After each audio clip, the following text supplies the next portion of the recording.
नया IBN 7 हौसला है।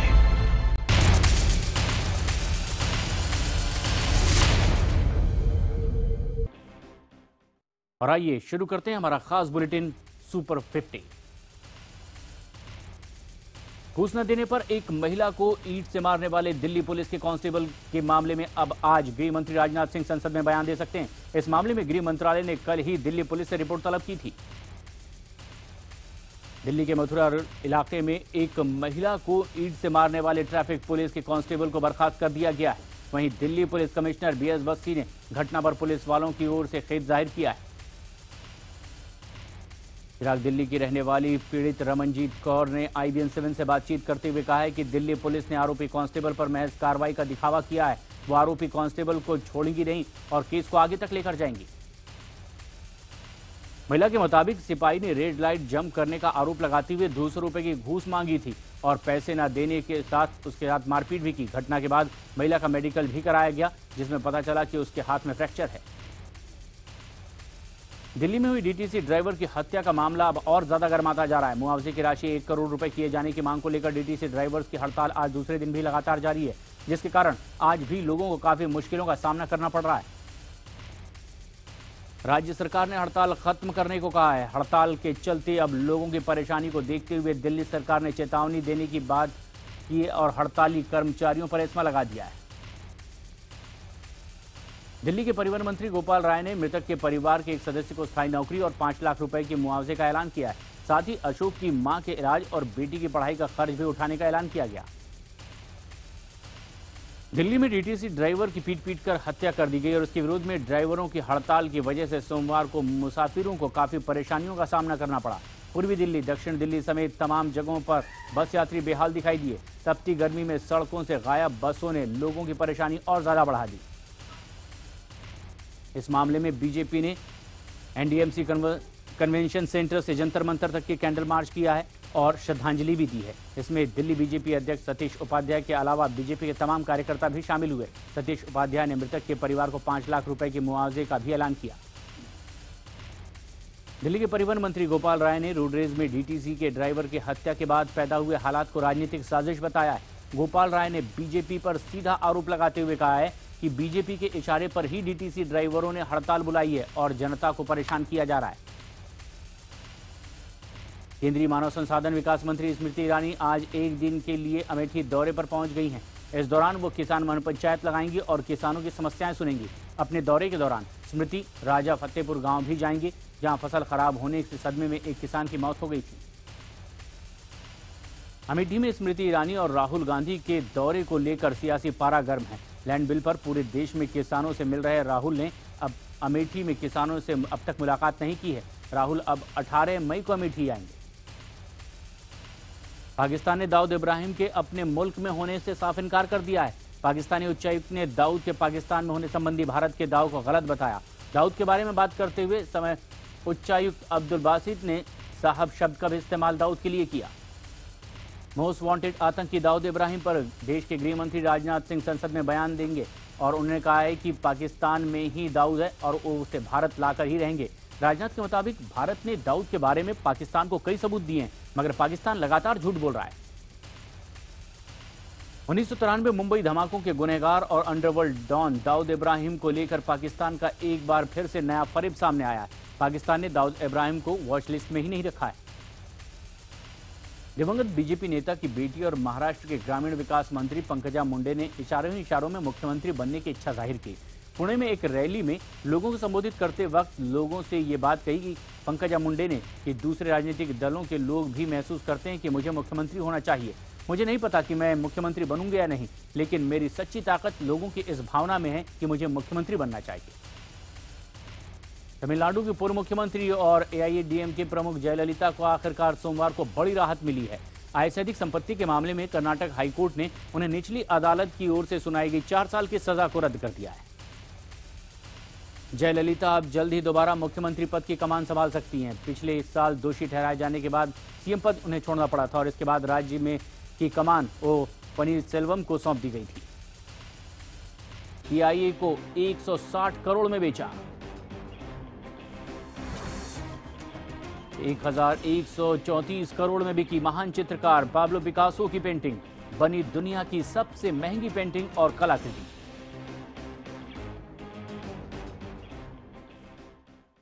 और आइए शुरू करते हैं हमारा खास बुलेटिन सुपर 50। घूस न देने पर एक महिला को ईंट से मारने वाले दिल्ली पुलिस के कांस्टेबल के मामले में अब आज गृह मंत्री राजनाथ सिंह संसद में बयान दे सकते हैं। इस मामले में गृह मंत्रालय ने कल ही दिल्ली पुलिस से रिपोर्ट तलब की थी। दिल्ली के मथुरा इलाके में एक महिला को ईंट से मारने वाले ट्रैफिक पुलिस के कांस्टेबल को बर्खास्त कर दिया गया है। वहीं दिल्ली पुलिस कमिश्नर बीएस बस्सी ने घटना पर पुलिस वालों की ओर से खेद जाहिर किया है।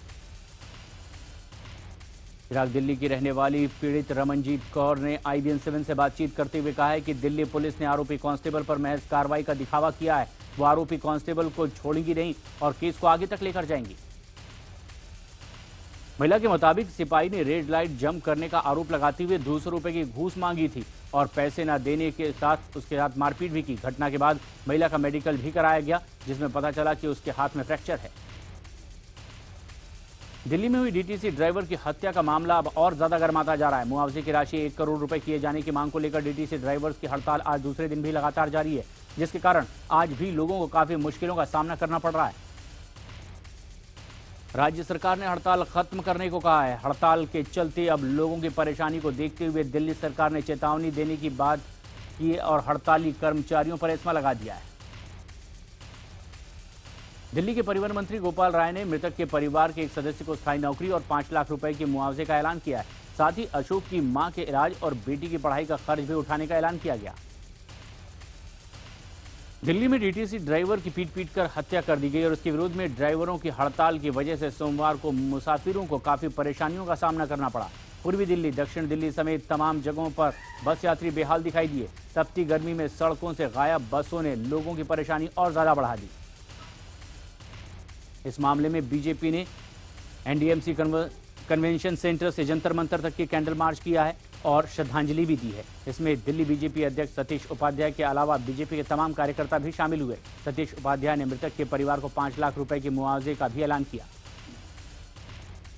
दिल्ली के परिवहन मंत्री गोपाल राय ने रोडरेज में DTC के ड्राइवर की हत्या के बाद पैदा हुए हालात को राजनीतिक साजिश बताया है।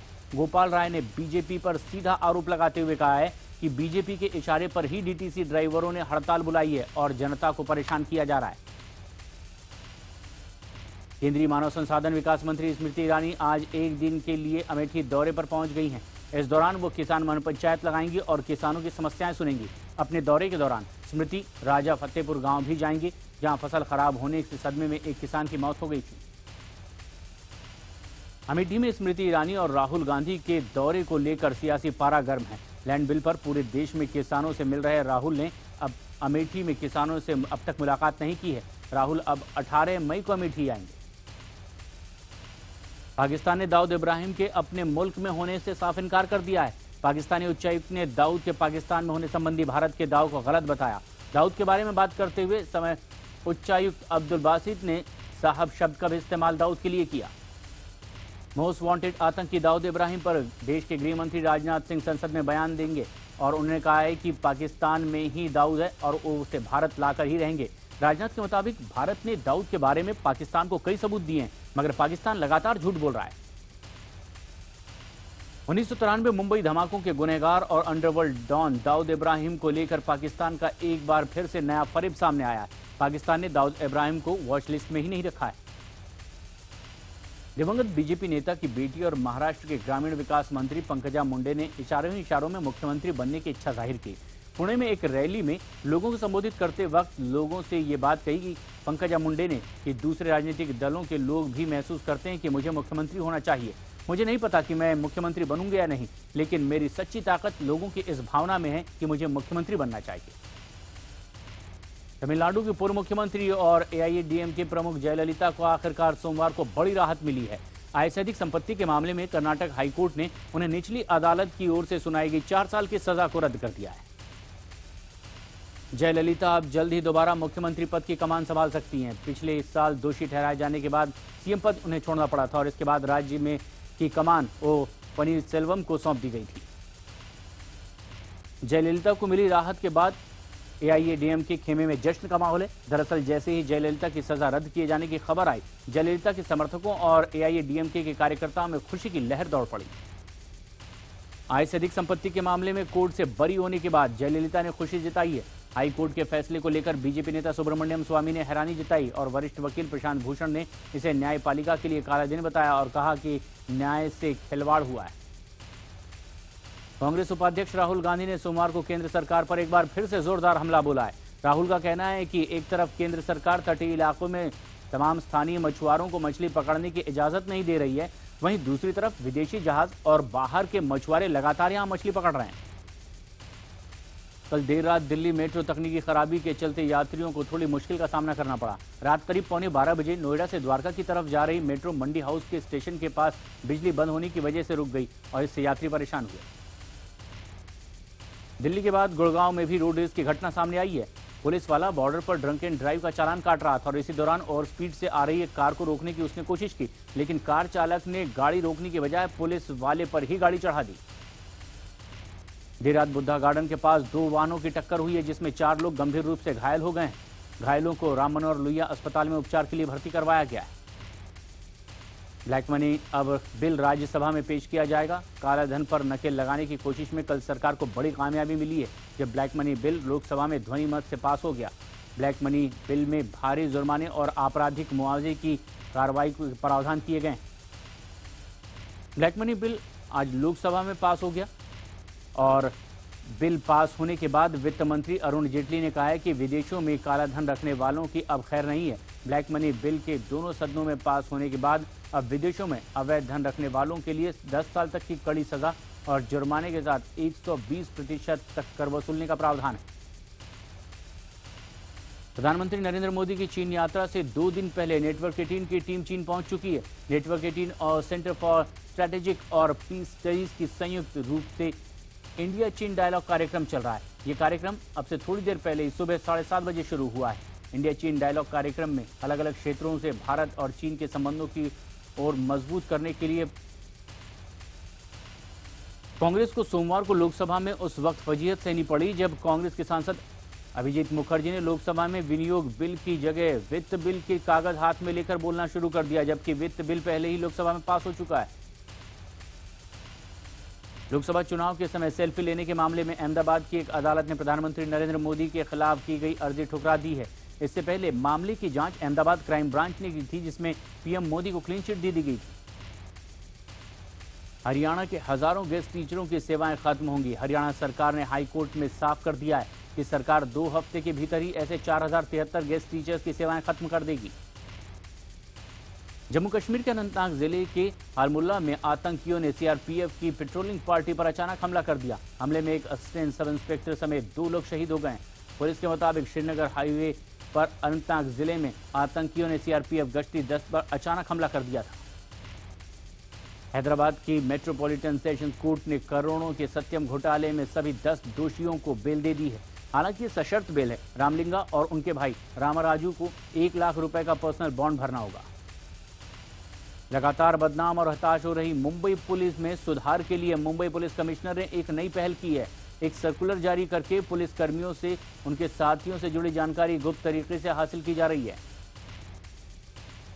दिल्ली के सबसे सुरक्षित माने जाने वाले तिहाड़ जेल में सोमवार को एक कैदी की चाकू मारकर हत्या कर दी गई है। मृतक कैदी की हत्या का आरोप 3 अन्य कैदियों पर लगाया गया है। इन तीनों कैदियों पर पुरानी रंजिश में इस कैदी को मारने का इल्जाम लगा है। फिलहाल तिहाड़ जेल प्रशासन पूरे मामले की जांच कर रहा है। मुंबई से सटे नालासोपारा के संकेश्वर नगर में पुलिस ने एक युवक की हत्या के आरोप में उसके 2 दोस्तों को गिरफ्तार किया है। 8 मई को 24 साल के वैभव की लाश मिली थी, जिसे डंडे और पत्थरों से मारा गया था। मुंबई के कालबादेवी इलाके में लगी आग के बाद बीएमसी आरोपों के घेरे में। बीएमसी के अंदर आने वाले मुंबई फायर विभाग के दमकल कर्मियों के साथ ही सामान की भी भारी कमी है, जिसके चलते दमकल कर्मियों को अपनी जान जोखिम में डालकर काम करना पड़ता है। कश्मीर विश्वविद्यालय के फाइन आर्ट्स के छात्रों ने दीवारों पर चित्रकारी करके कश्मीर की एक खूबसूरत तस्वीर दिखाई है। तस्वीर में कश्मीर की हिंसक और तनावपूर्ण पहचान के बजाय घाटी की रोजमर्रा की जिंदगी को दर्शाया गया है। छात्रों की बनाई तस्वीर कश्मीर की खुशहाली का एहसास कराती है। राजस्थान के जोधपुर में अपने बाल विवाह के खिलाफ आवाज उठाने पर वहां की पंचायत ने 16 लाख रुपए का जुर्माना ठोक दिया है। 19 साल की संता ने अपने बाल विवाह को निरस्त किए जाने की मांग की। लश्कर के खूंखार आतंकी इरफान पप्पू को स्पेशल सेल ने यूपी के बहराइच से 7 मई को गिरफ्तार किया है। इरफान 1993 में मुंबई में हुए बम धमाके में शामिल था। इसके अलावा बाबरी मस्जिद की घटना के बाद ट्रेन में कई जगह हुए ब्लास्ट में भी वो आरोपी है। अहमदाबाद में 3 बच्चों को बहादुरी के चलते 2.5 साल की एक बच्ची का अपहरण होने से बचा लिया और बाद में सीसीटीवी फुटेज में पुलिस ने आरोपियों की पहचान की और एक को गिरफ्तार कर लिया। पहले हफ्ते ठाणे में दिन दहाड़े हुई महिला की हत्या की गुत्थी सुलझाते हुए ठाणे पुलिस ने हत्यारे दीपेश डोंगड़ी को गिरफ्तार कर लिया। घटनास्थल के करीब लगे सीसीटीवी फुटेज के मुताबिक पुलिस हत्यारे की पहचान कर पाई। उत्तर प्रदेश के बुलंदशहर में 2 मासूम बच्चों की आंखों के सामने ही उनके मां बाप को बेरहमी से मार डाला गया। हत्यारों ने पहले दंपत्ति के हाथ बांधे और फिर गोली मारकर उन्हें मौत के घाट उतार दिया। बदमाशों ने शवों को तेजाब से जलाने की भी कोशिश की। मथुरा के थाने के हुसैनी गांव में एक महिला के साथ गैंगरेप का मामला सामने आया है। गैंगरेप की रिपोर्ट दर्ज करने के लिए महिला ने कई चक्कर थाने के काटे, लेकिन आखिरकार एसपी थाने में जाकर के उसने मामला दर्ज करवाया और पुलिस अब छानबीन में जुटी है। यूपी के चंदौली में तेंदुए का आतंक लगातार बरकरार है। यहाँ के कई गांवों में तेंदुए की वजह से दहशत का माहौल है। तेंदुआ अब तक 6 ग्रामीणों को घायल कर चुका है। उत्तराखंड में चंपावत की नेपाल सीमा पर चेकिंग के दौरान पुलिस ने 3 नेपाली युवकों को गिरफ्तार किया है। जहां नेपाली युवकों से पुलिस ने 7,23,000 रुपए नकदी और 110 ग्राम सोने के आभूषण भी बरामद किए हैं। इंटरनेशनल क्रिकेट काउंसिल यानी कि आईसीसी की ओर से सोमवार को जारी ताजा टेस्ट रैंकिंग में भारत को 4 अंकों और 2 स्थान का फायदा हुआ है। इसके साथ ही टीम इंडिया अब चौथे पायदान पर पहुंच गई है। दक्षिण अफ्रीका अब भी टॉप पर बनी हुई है। आईपीएल में सोमवार को खेले गए मैच में सनराइजर्स हैदराबाद ने किंग्स 11 पंजाब को 5 रन से हरा दिया। सनराइजर्स के 185 रनों के जवाब में किंग्स 11 7 विकेट खोकर 180 रन ही बना सका। डेविड मिलर की नाबाद 89 रन की पारी भी उन्हें जीत नहीं दिला सकी। फिल्म पीकू बॉक्स ऑफिस पर अच्छी कमाई कर रही है। फिल्म ने पहले हफ्ते में ही 25 करोड़ की कमाई कर ली है। फिल्म समीक्षक तरण आदर्श ने सोशल नेटवर्किंग साइट ट्विटर पर यह जानकारी दी है। वहीं इंटरनेशनल बॉक्स ऑफिस पर भी पीकू ने सभी रिकॉर्ड तोड़ दिए हैं। फिल्म ने पहले दिन ही $770 की कमाई की है, जो इस साल बॉलीवुड की रिलीज तमाम फिल्मों में सबसे ज्यादा है। सलमान खान आज से कश्मीर में फिर शूटिंग शुरू कर रहे हैं। अदालत से मिली सजा में राहत पाने के बाद सलमान खान शूटिंग को पूरा करने के लिए दोबारा कश्मीर घाटी पहुंचे।